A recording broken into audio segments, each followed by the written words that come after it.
Nós vamos falar sobre a ansiedade, que é um tema muito atual. Cada dia parece que fica mais atual. E a gente tem muita coisa para falar de ansiedade dentro da doutrina espírita. Se a gente pegar Evangelho, se a gente pega o livro Pensamento e Vida, de Emmanuel por Chico, a gente tem muitas mensagens espíritas recebidas nas casas ultimamente. Até trouxe o trecho de algumas para a gente colocar no meio desse nosso estudo sobre a ansiedade, com algumas citações da ciência, da pesquisa da área de psicologia. Então, como nós somos filosofia, ciência e religião, o Espiritismo tem que concordar com tudo que a ciência disser que é verdade, né? Não somos nós, espíritas, que ditamos o que é verdade na ciência. A ciência diz o que é verdade e nós, espíritas, temos que concordar, e a gente consegue encaixar isso dentro do Evangelho, o que é muito mágico.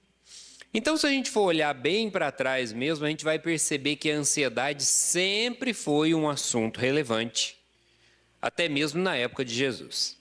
E a gente encontra citações sobre a ansiedade na Torá, no Alcorão, nas escritas de Buda, no Evangelho. Então a gente sempre compreende que as religiões, desde muito antigamente, têm aí feito um esforço para nos manter no momento presente, no momento atual. Segundo a Sociedade de Psicologia, quase 30% das pessoas estão presas nos transtornos do passado. Melancólico e depressivo, porque estão presos em coisas que já aconteceram e não voltam mais. E eu vou dar uns exemplos aqui, vocês vão reconhecer essas pessoas na família. Lá em casa eu tenho uma. Ai, tudo antigamente era melhor. Nossa, como antigamente era mais fácil. Como antigamente a comida era mais gostosa. Antigamente não tinha música bobagenta. Tinha sim, eu era criança, eu lembro. Tinha o Tchan, gente. No domingo legal. Tinha sim. Antigamente, minha mãe fala, antigamente não tinha esse povo pelado na televisão. Olha, eu acho que tinha mais antigamente. Talvez eu também estou assistindo muito pouca televisão hoje em dia, pode ser isso. Então a gente conhece essas pessoas que estão presas num passado que era muito melhor.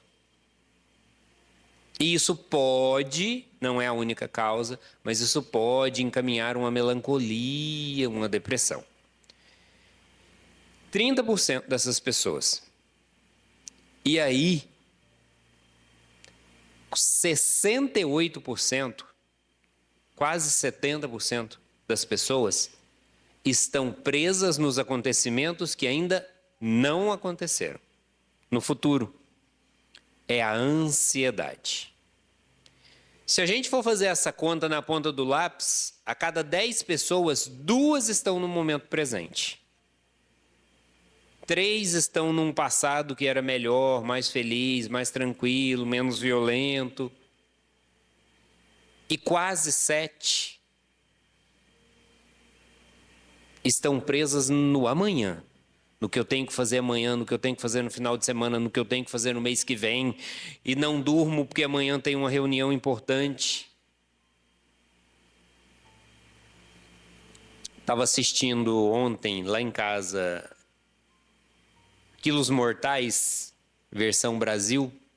Uma mulher com 225 quilos. Dizendo que ela passa as noites em claro. Às vezes ela dorme meia hora, porque ela fica muito ansiosa com o que ela tem para fazer no dia seguinte. Ela não faz nada no dia seguinte, porque ela não consegue trabalhar, mal levantar da cama. O cortisol vai lá em cima, né? Porque a ansiedade aumenta o nosso cortisol e a gente engorda, porque o cortisol e tudo que nos deixa triste aumenta o cortisol nos inflama e nos engorda cada vez mais. Eu até comentei, não tem como não engordar com ansiedade dessa. Os níveis hormonais ficam lá em cima. Aí já dizia Chico, né? Por mais que a gente não possa voltar atrás e fazer um passado novo, A gente pode mudar agora e construir um novo futuro. A gente não pode construir um novo futuro pensando no amanhã, mas mudar agora para construir um novo futuro. Quer dizer, a gente precisa estar no momento presente para não repetir os erros do passado, por mais que no passado tenha sido melhor, mais fácil, ou a gente tenha sido mais amado no passado, porque pelo menos nas experiências que eu tenho, dos lugares de onde eu vim, a minha vida está muito melhor agora, em todos os sentidos. Mas às vezes a gente acredita que o passado foi um lugar melhor, porque lá talvez a gente teve um pouco mais de amor e de compreensão do que a gente tem hoje. Porque Deus, dentre as 10 leis divinas, a gente tem a lei do progresso. Então, seguindo o que Deus diz, não tem como no passado ter sido melhor do que agora que a gente tem progredido.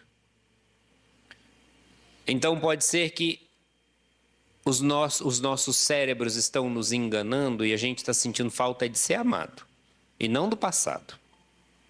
E não que no passado fosse melhor. E na ansiedade pelo futuro, na ansiedade do que está por vir, a gente acaba não aproveitando o momento presente.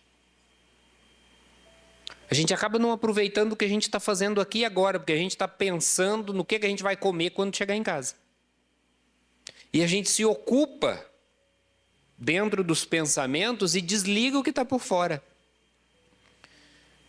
Eu fui em Goiânia no feriado de maio, 1º de maio, e a gente foi almoçar num bistrô, que é um restaurante bem pequenininho, e a gente estava almoçando e é do lado de um colégio. E a galera que estava fazendo lá o pré-vestibular saiu para almoçar nesse horário e o restaurante encheu de jovens ali, que eu imagino que tenha entre 16 e 19 anos no máximo. E sentaram na maior mesa que tinha nesse restaurante, que deveria caber umas 10 pessoas naquela mesa. Todos fizeram os seus pedidos. Estava na mesa do meu lado, essa mesa grande. E os 10 ficaram no celular em silêncio até a comida chegar. E uma coisa que eu não tinha observado, mas o Rodrigo que estava comigo observou, os 10 balançavam as 2 pernas ao mesmo tempo. Vou fazer na cadeira para vocês verem. Não é que os 10 estavam no celular balançando uma perninha. Os 10 estavam no celular fazendo assim com as 2 pernas. Os 10. Os 10. Por mais que todos estivessem ali, de corpo presente, a atenção, a alma de ninguém estava naquela mesa. Estava toda dentro do celular, que é muito mais acelerado do que a realidade. No livro Geração Acelerada, que é bem grossão e que fala dessa geração atual, fala do quanto a tela nos acelera. O aplicativo mais baixado no mundo hoje é o TikTok, onde a grande maioria dos vídeos tem no máximo 30 segundos. Ah, tem vídeo de 3 minutos, tem também. Mas a maioria dos vídeos são de 30 segundos. A cada 30 segundos mudou o vídeo, mudou a pessoa, mudou o cenário, mudou a música, mudou o tema. E agora tem a possibilidade, se 30 segundos for muito demorado para você, você apertar e acelerar e assistir em 15 segundos. Acelerado, numa velocidade que eu, que já tenho 40 anos, meu cérebro não acompanha. Igual a 40. E 2, eu omiti 2 aí, é 42.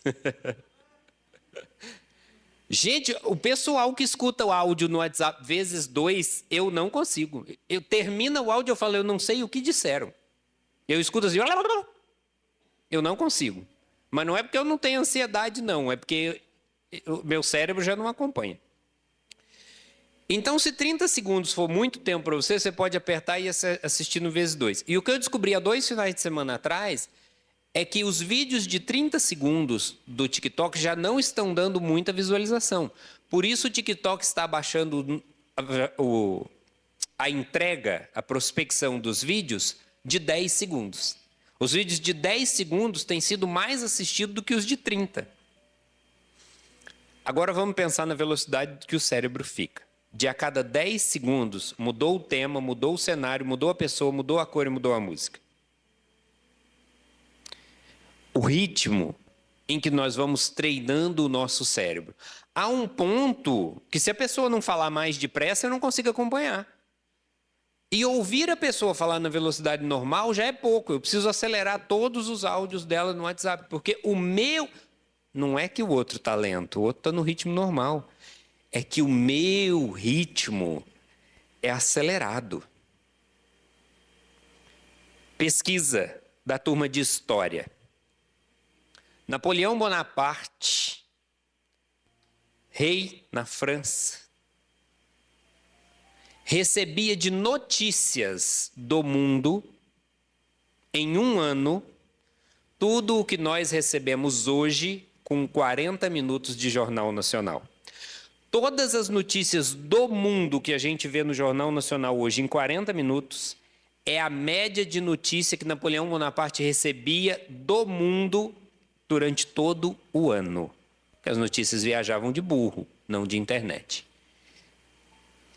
Pensa na velocidade da aceleração de lá para cá, nos nossos pensamentos. Quando eu era criança, o supermercado fechava no sábado ao meio-dia e só abria na segunda às 7 da manhã, quando eu era criança. E no domingo, não existia celular naquela época, só tinha Faustão e Gugu. Eu lembro da minha avó dizer assim, vamos pôr a cadeira lá na calçada para a gente ver o movimento. E a gente ficava horas e horas, até o sol se pôr vendo o movimento da rua, que não era nenhum, né? Até hoje, Quirinópolis não tem movimento no domingo, vocês imaginam, há mais de 30 anos atrás. E aí eu tenho em mim a sensação que naquela época o tempo passava mais devagar. Que os domingos eram enormes, enormes, enormes. Eu não trabalhei quinta nem sexta, que a empresa que eu trabalho emendou. Eu fiquei quinta, sexta, sábado, domingo em casa. Eu tenho a sensação que foi menor do que um domingo da minha infância. Ontem à noite eu falei, não, mas já acabou, tem que trabalhar amanhã. Mas o relógio não acelerou. Ele passa na mesma velocidade da minha infância. O que acelerou foi o meu tempo interior, o meu cérebro, a quantidade de coisas que eu consumo na velocidade em que eu consumo. Gente, vocês já pararam para olhar as métricas do celular de vocês? Quanto tempo de tela a gente fica por dia? No livro Geração Ansiosa, quantas horas vocês acham que nós brasileiros estamos ficando no celular por dia? No celular. Quantas horas? A média geral. Vocês chutam um número aí, alguém? 4 horas? Eu também achava que de 3 a 4, eu pensava, 12 horas por dia. Nós, brasileiros, estamos ficando em média 12 horas por dia no celular. Você vai falar, mas eu não fico. Mas tem gente que fica 20. Então, na média, cai 12 para cada um. Numa média em que nós estamos ficando 12 horas por dia no celular, dá tempo da gente fazer mais alguma outra coisa bem feita? É isso. É isso. Se olharmos bem para essa geração Z,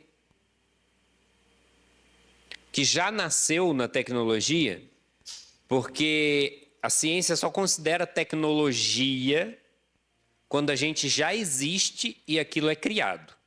Então o iPad para mim é uma grande tecnologia, porque até ano passado eu fazia palestra no caderno. Eu escrevia e vinha com o caderno. Então, para mim, o iPad é uma grande tecnologia. Para minha prima, que tem 11 anos, que ela tem celular desde os 3 de idade, isso aqui sempre existiu. Para ela não é uma inovação. Só é inovação quando aparece e a gente já existe. Quando aparece antes da gente existir, aquilo sempre existiu. Meu primeiro e-mail foi criado na faculdade e eu tinha 18 anos de idade. As crianças hoje com 3 anos de idade têm um e-mail para baixar o jogo no próprio iPad. Então, isso é tecnologia para mim, para eles não. Essa geração que já nasceu envolvida com a tecnologia, a gente compreende que os desafios que eles têm, são diferentes dos nossos. E a gente fala isso embasado na doutrina espírita, porque o espiritismo nos ensina que a vida não acaba na morte, nem começa no nascimento, e também nos ensina de que nada acontece por acaso, né? Que nenhuma folha cai da árvore sem a vontade de Deus. Então a gente entende que essa geração que chega agora não é a primeira vida, que eles têm uma missão diferente da nossa geração, que chegou muito tempo atrás, que a missão era diferente. E que eles precisam passar por isso, que é uma missão coletiva. Estamos falando de espiritismo.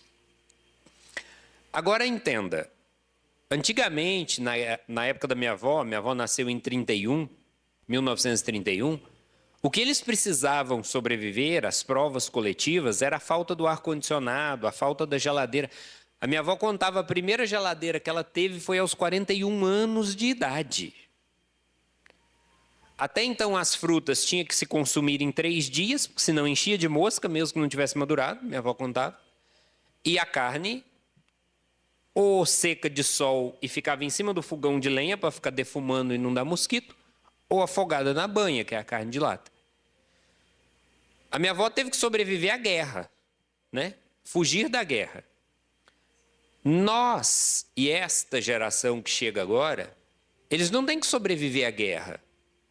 Eles não têm que sobreviver ao calor excessivo, à perda dos alimentos rapidamente. O que eles precisam sobreviver são coisas muito mais sutis do que nós. Hoje os desafios são o domínio da mente, o equilíbrio emocional e o uso responsável do pensamento e da vontade. Eu trabalho no atendimento fraterno toda terça-feira, lá em Quirinópolis. E eu conversava aqui quando eu cheguei sobre isso. Gente, eu atendo todas as terças. Eu não passo um mês sem receber um jovem. Quando eu digo jovem, eu estou dizendo de 7 anos de idade aos 18 anos de idade, que não está se cortando os braços. E não é se cortando para chamar a atenção, um cortezinho escondido que a blusa tampa, não, gente. É um corte que começa aqui e vem até aqui, assim, e profundo. Eu não passo um mês sem topar com um jovem desse. Crianças de 7 anos se cortando. Até os 18, 19 anos se cortando. E aí eu pergunto, mas você cortou por quê? Não sei. Porque quando eu sinto a dor do corte, eu me sinto bem. Aí teve para um que eu falei assim, mas não dá para cortar num lugar escondido, tipo assim, por dentro da coxa aqui? Não, tem que ser aqui.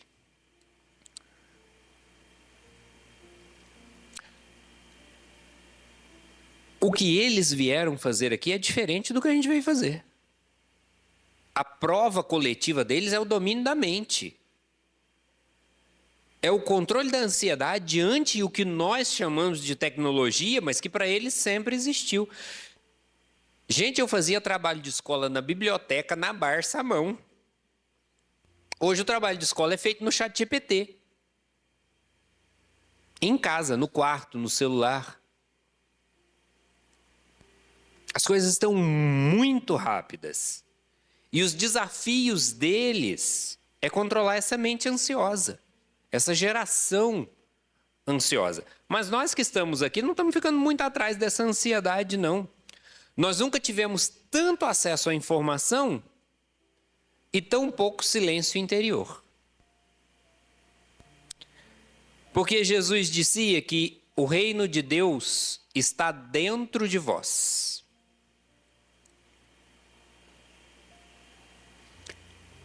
É dentro. E para fazer conexão com Deus, a gente precisa de quê? Silêncio e concentração. Ninguém faz prece sem um silêncio interior. Não estou dizendo de silêncio de barulho. A gente pode fazer uma festa, a gente pode fazer uma oração lá na festa do rodeio. Se você conseguir se silenciar os pensamentos e concentrar na oração, a oração valeu. Quando se diz Ele está no meio de nós, que Deus está no meio de nós, não é no meio aqui entre nós, é no meio de cada um de nós, é dentro que Deus está. É na nossa consciência. É por isso que perguntaram para Jesus onde é que estão os mandamentos, e Jesus disse na consciência. Porque no fundo, por mais que a gente finja que não saiba que é errado, a gente sabe quando está fazendo errado. A gente até se engana, diz, não, eu fiz para ajudar. Não, eu não tive a intenção. Às vezes a gente até não teve a intenção. Mas a nossa mente sabe quando está certo e quando está errado. Principalmente quando a gente deita para dormir. E aí o mundo silencia e a gente consegue ouvir a voz interior, que é essa que a gente tenta ficar mutando com as coisas do mundo. André Luiz diz... Qual que é o segundo livro de André Luiz, depois do Nosso Lar? Mensageiros. André Luiz diz em Mensageiros, e infelizmente essa cena não está no filme, que a primeira vez que ele vai descer para o Rio de Janeiro para trabalhar, ele vê uma estrela brilhando na cidade do Rio de Janeiro, no solo, perto do Pão de Açúcar. E ele pergunta, se não me engano, para Lísias, o que é aquela estrela brilhando na terra? E Lísias responde, são 4 pessoas dentro de uma igreja rezando juntas. 4. E brilhava como uma estrela. O que a gente precisa para fazer uma oração? Silêncio interior e concentração. Chico dizia, e também diz no livro Pensamento e Vida de Emmanuel por Chico, que quanto maior a nossa concentração, mais alta vai a luz da nossa oração. Chico dizia que tem oração que não ultrapassa o teto da casa. É aquela oração que a gente faz assim, Pai nosso que estás no céu, você tem que estender a roupa daqui a pouco, a máquina está centrifugando. Venha a nós o vosso reino, Ixi, não trouxe água para o quarto. Seja feita a nossa... Onde eu estava mesmo? Gente, essa prece... Desculpa a sinceridade, mas não valeu. Não pegou ninguém essa prece. Chico dizia que quanto mais a gente se concentra, não no que está dizendo, mas no que está sentindo, as palavras que eu falo precisam tocar primeiro a mim, para valer. Porque é eu que vou entrar na frequência dos espíritos que precisam ouvir minha prece, tá? Não é que eu vou soltar uma prece aqui e os espíritos vão tentar pegar ela na frequência, não. Eu preciso sintonizar na frequência. E enquanto mais eu concentro, aqui, no alto da minha cabeça, é o chakra da ligação divina. Mais forte ele gira e mais alta vai a luz da minha oração. André Luiz, quanto mais alta essa luz se dispara no céu, mais espíritos do bem conseguem ver e ouvir a nossa oração e vir a nosso socorro. Quando é que a gente consegue calar o barulho do mundo, as musiquinhas que o TikTok pôs dentro da nossa cabeça e se concentrar no silêncio interior? Porque para falar com Deus é preciso ter intimidade. Porque Deus é Pai. Então é preciso ter intimidade com esse Pai. Para falar com Ele abertamente. De coração para coração. A gente está conseguindo desacelerar para entrar na frequência do que a gente deseja? E eu não estou falando de misticismo, não. Isso nem é misticismo. Isso é livro Pensamento e Vida. De Emmanuel, por Chico.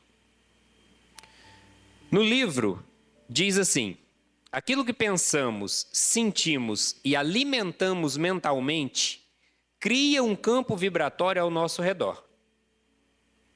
Vou repetir. Aquilo que pensamos, sentimos e alimentamos mentalmente cria um campo vibratório ao nosso redor. Entende que eu já entrei na frequência. Os espíritos que vão chegar ali, eles vão se acoplar e se reconhecer na frequência que eu estou. Então não é o obsessor que me puxa para baixo. Eu já estou para baixo. O obsessor potencializa.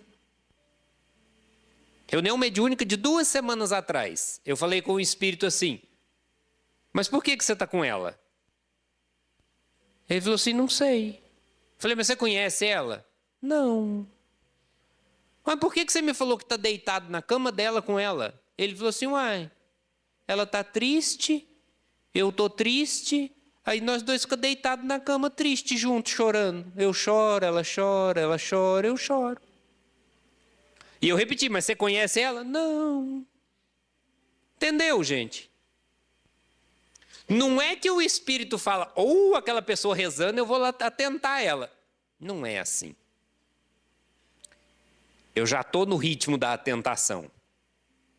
Ele só conecta, aí sim ele potencializa. Eu já estou com um pensamento de desequilíbrio. E aí eu me conecto com um monte de gente que está com pensamento de desequilíbrio. Já viu no Natal na casa da gente, quando um bebe demais, aí o outro chega e vê ele dando bobeira e bebe da bobeira junto, e aquilo vai crescendo? Até eles quebrarem a mesa. Estou falando Natal lá de casa, tá?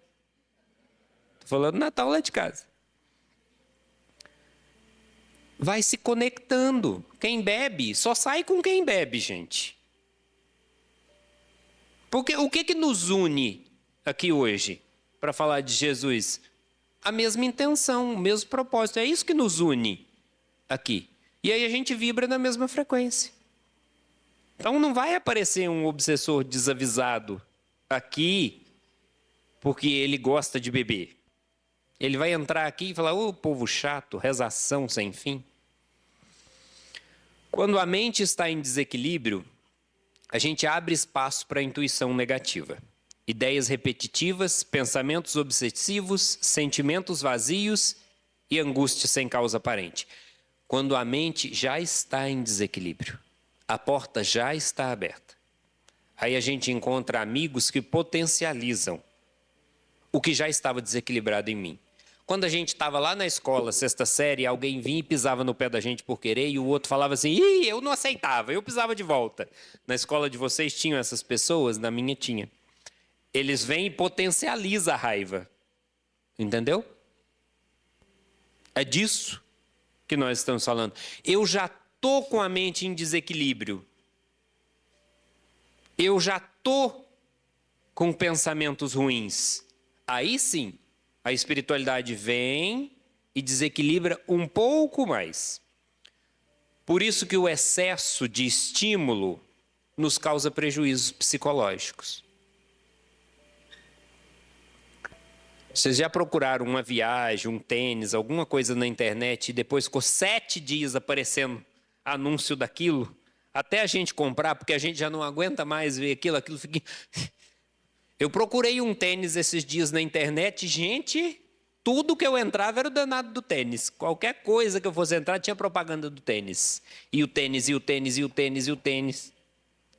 Até a gente comprar o danado do tênis. Jesus ensinou a vigilância quando ele disse orai e vigiai. Essa vigilância, antigamente, era uma das nossas atitudes, né? É preciso orar, mas é preciso também vigiar o que a gente faz e o que a gente fala. Padre Fábio de Mello tem uma frase ótima. O Padre Fábio de Mello diz assim, é preciso orar e vigiar, porque senão o capeta vem e te leva rezando, né? Então não basta só rezar, tem que vigiar. E pelo menos nós espíritas sempre acreditamos nesse vigiar como atitudes. Eu vou vigiar a minha atitude, o que eu ando fazendo. Mas hoje a gente pode ver que esse vigiar também significa vigiar o que a gente consome na internet, vigiar o que nós vemos, vigiar o que nós ouvimos e vigiar o que a gente está acessando na internet.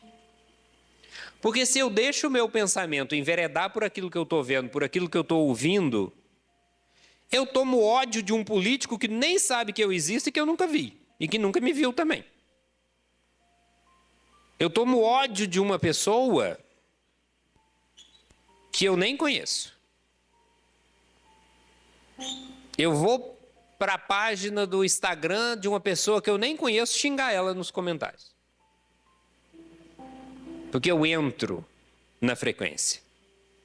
E agora, se nós estamos falando que é preciso controlar os nossos pensamentos para controlar a frequência que a gente entra, para não se sentir incomodado por energias mais inferiores, então o vigiar também é, além das nossas atitudes, os nossos pensamentos, o que a gente vê, o que a gente acessa, o que a gente escuta. Porque se a gente permite entrar na mente, vai entrar no coração também. Vai entrar no coração também. A gente vai repetindo, até acessar o nosso coração. Eu acho que até amor é assim, a gente vai convivendo, e às vezes aprende a amar, só na convivência. É preciso se esforçar. É igual dormir, a gente deita e finge que está dormindo, até dormir de verdade, não é? A gente deita, fecha o olho e finge ali que está dormindo, até pegar no sono.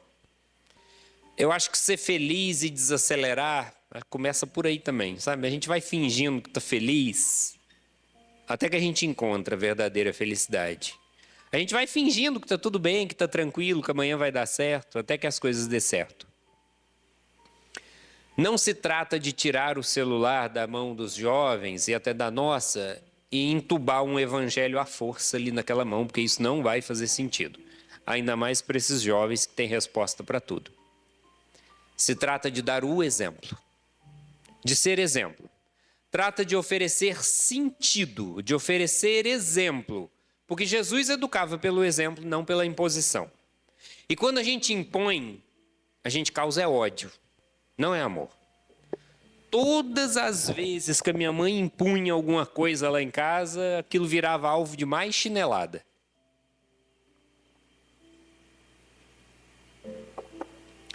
Até porque a gente questiona essas regras impostas e a gente absorve aquilo que a gente observa. Então, se eu tenho exemplo em casa de quem lê o evangelho, de quem vai à igreja, a gente aprende pelo exemplo. Então, quando o adulto silencia para rezar, a criança aprende a dar sentido para aquilo. Quando o adulto reza, a criança aprende a confiar. Quando o adulto estabelece limite com amor, a criança se sente segura. O problema não está na tecnologia, está na ausência da espiritualidade. Porque nós estamos tendo muito mais tecnologia do que espiritualidade. Aí fica sem sentido. Aí a gente tem muita informação, muita comunicação, muita tecnologia, a era da comunicação, e não tem espiritualidade nenhuma para segurar. E não tem um contraponto, um contrassenso que me acalma, que me acerena, que me traz paz, que me traz tranquilidade, onde eu consiga ouvir a minha voz interior. Essa parte é uma psicografia, lá do Mansão do Caminho. A tecnologia acelera e a espiritualidade equilibra. A tecnologia conecta em telas e a espiritualidade reconecta as almas. Não tem erro na tecnologia. É que a gente está migrando só para a tecnologia e esquecendo a espiritualidade. Esquecendo a serenidade que a espiritualidade nos traz. Precisamos ajudar essa geração e também a nós mesmos a encontrar o valor presente no silêncio. A contemplação da simplicidade, o contato com a natureza e o contato com o amor. Eu tenho na família uma pessoa que chega do serviço, liga a televisão, coloca uma série no celular para lavar a louça. Uma série no celular na janela da cozinha, televisão da sala ligada, tudo com barulho. Aí eu falei para ela, mas por que zorra é essa para lavar essa louça? Ela falou assim, para eu me sentir segura, para eu me sentir acompanhada. Entendeu a substituição? Onde é que a gente está buscando cada vez mais o equilíbrio na aceleração? Aí a gente não consegue dormir. Divaldo dizia que quando a gente for para a cama, Não é para mexer na televisão. Naquela época não tinha celular, quando eu vi essa palestra. Não é para assistir televisão na cama. E Divaldo dizia assim ainda nessa palestra: não assiste o Jornal da Noite na cama do quarto. Porque você assiste o jornal, desliga a televisão e vai dormir, e o espírito sai do corpo na frequência das notícias do jornal, que não são boas. E aumenta o índice de pesadelos. Palavra de Divaldo. Então, quando a gente desliga ali o nosso celular e põe na cabeceira da cama para dormir, a gente vai sair do corpo na frequência daqueles vídeos que a gente estava assistindo. E aí, na maioria das vezes, a gente já está tão cansado de ficar no celular que a gente nem reza para dormir.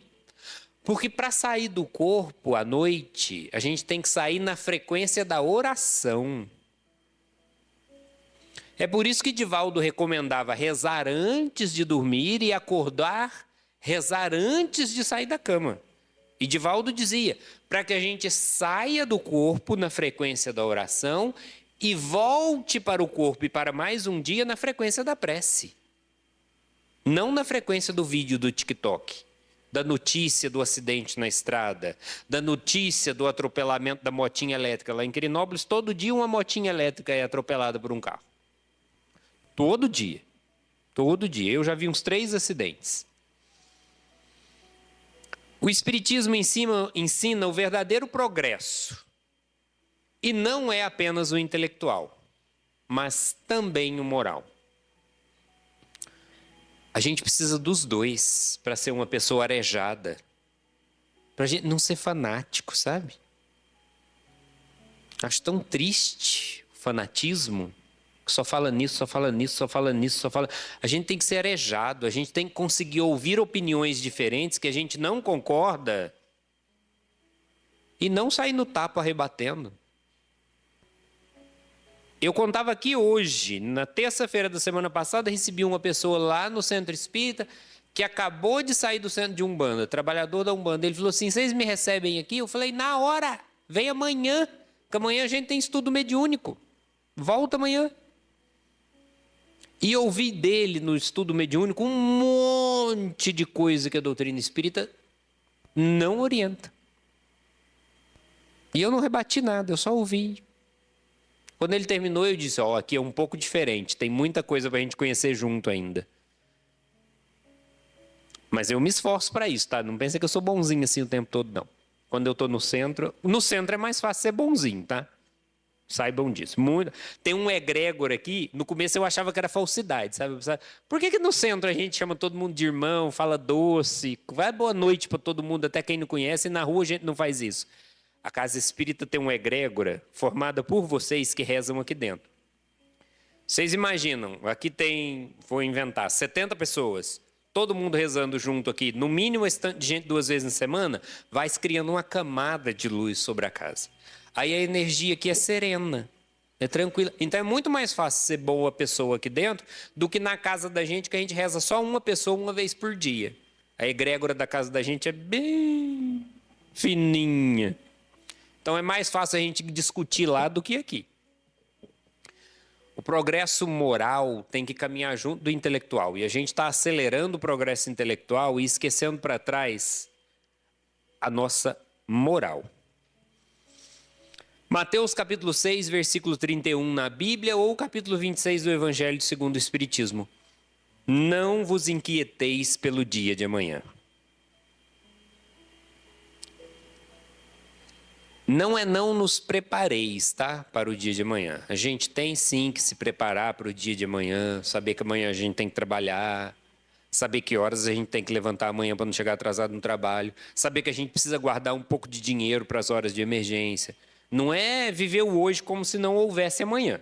É, não vos inquieteis pelo dia de amanhã. Quer dizer, é preciso viver o hoje sem se acelerar para a ansiedade pelo dia de amanhã, pelo dia que está por vir. A gente não precisa focar em ter só a casa imensa, o carro do ano, o celular do ano, a roupa da moda. A gente está adquirindo outras coisas junto?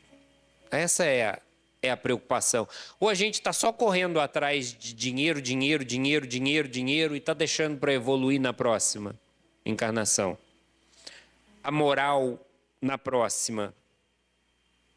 A gente tem que se preocupar em trabalhar honestamente, em estudar competentemente e fazer o bem. E o resto nos é acrescentado. Tá vendo que eu falei que tem que trabalhar, tá? Honestamente. Também não é esperar tudo deitado no sofá, porque não vai vir nenhum grande espírito de luz me tirar do sofá e me dar o emprego que eu quero, ou me trazer o relacionamento que eu acho que eu mereço. Jesus vai fazer o que só Ele pode fazer. Tudo que nós devemos fazer, somos nós que devemos fazer. Quando chamaram Jesus para ressuscitar Lázaro, Jesus disse assim: retirem a pedra. Jesus não retirou a pedra que tampava o túmulo de Lázaro. Por quê? Porque qualquer um podia tirar a pedra. Aí depois Jesus disse: desamarrem, desenrolem Lázaro, porque ele já estava com a roupa mortuária. Aí desamarraram Lázaro. Jesus não foi lá tirar a roupa do sepulcro dele. Jesus pediu para tirar. Aí depois, Jesus fez o que só ele podia fazer. Lázaro, levanta e anda. Quando Maria, nas bodas de Canaã, pediu para Jesus transformar água em vinho, Jesus não procurou 2 tonéis, lavou, levou para a cozinha e encheu de água. Jesus falou: me consiga 2 tonéis. Trouxeram. Qualquer um podia fazer. Aí Jesus falou: encha-os d'água. Não foi Jesus que encheu d'água, porque isso qualquer um podia fazer. Depois que a água estava nos tonéis, Jesus fez o que só ele podia fazer: transformar a água em vinho. Então não pensemos que Jesus vai trazer a casa que a gente deseja. Não pensemos que o emprego em que a gente sonha vai bater na nossa porta num domingo à tarde, a gente assistindo Caldeirão do Hulk, e dizer: ó, vim te contratar. Jesus não vai fazer nosso currículo. Jesus vai fazer o que só Ele pode fazer. E eu preciso compreender que além das coisas materiais que nós devemos conquistar aqui para sobreviver, né? Porque a gente precisa tomar banho, comer, vestir uma roupa no frio.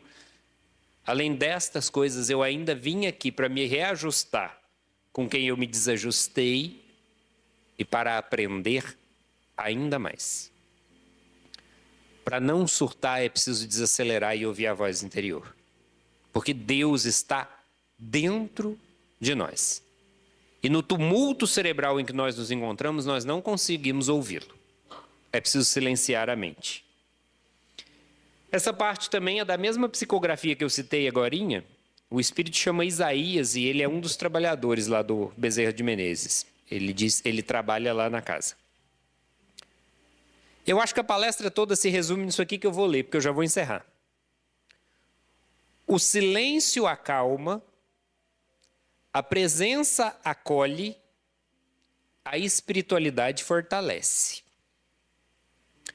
Porque quando o espírito encontra sentido, a ansiedade perde a força.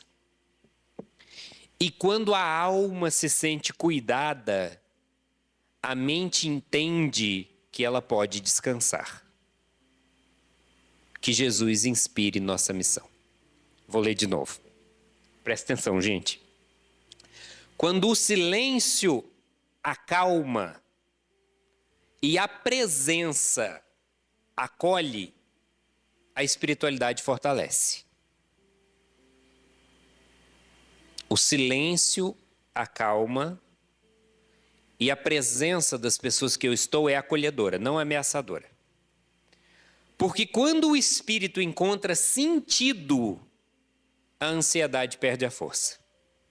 Quando eu encontro propósito, quando a alma se sente cuidada, a mente aprende a descansar. E ela sai do momento que é preciso resistir e estar preparado. É preciso estar preparado. Vai acontecer alguma coisa ruim, é preciso estar preparado. Eu preciso saber o que dizer. Se a pessoa me disser isso, eu já sei que resposta dar. E se eu tropeçar, eu já sei como eu vou levantar. E eu já sei quem eu vou culpar. Quando eu me sinto cuidado, eu aprendo a descansar. Eu aprendo que eu estou protegido e que nada vai acontecer comigo a menos que eu mereça passar por isso. Eu espero que tenha valido a pena os 51 minutos que eu falei. Foi um prazer para mim. Obrigado, boa noite.